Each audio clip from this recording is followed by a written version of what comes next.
Everyone, good morning. আমি সিনজিনি, আর এটা হলো আমার একটা খুবই ব্যস্ত দিনের ব্লগ। তো সেদিনকে সকাল সকাল ভোরবেলা একটা টিউশন করে আসার পর 8টা সাড়ে 8টার দিক করে আমি বাড়ি চলে এসেছিলাম। দিয়ে খাওয়া দাওয়া করে আবার আমি 10টার দিকে বেরিয়ে পড়েছি আবার একটা টিউশন যাওয়ার জন্য। তো রাস্তায় আমার সাথে দেখা হয়ে গেছে একটা গরু। তো গরুর ভিডিও বানানোর পর আমারও একটা ভিডিও বানালাম, তারপর চলে গেলাম আমার বান্ধবীর বাড়িতে। এটা হচ্ছে আমার বান্ধবী, মেরি বান্ধবী। এটা তো তারপর বান্ধবীকে নিয়ে টিউশনে গেলাম। তারপর এই যে দেখো, এখন আমাদের টিউশন হয়ে গেছে ছুটি। এখন 12টা নাগাদ বাজে, হয়তো তা 12:30টার দিক করে ছুটি হয়েছে। তো আমরা এখন ঠিক করলাম যে আইসক্রিম খেতে যাব।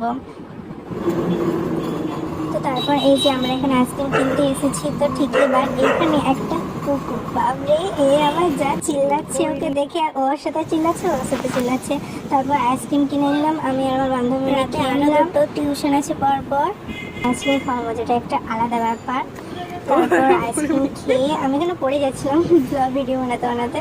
তারপর বাড়ি চলে এলাম, আর আমার অবস্থা দেখো ঘামে রোদে। তো চলে এই ব্লগটা এটা তুমি টাটা।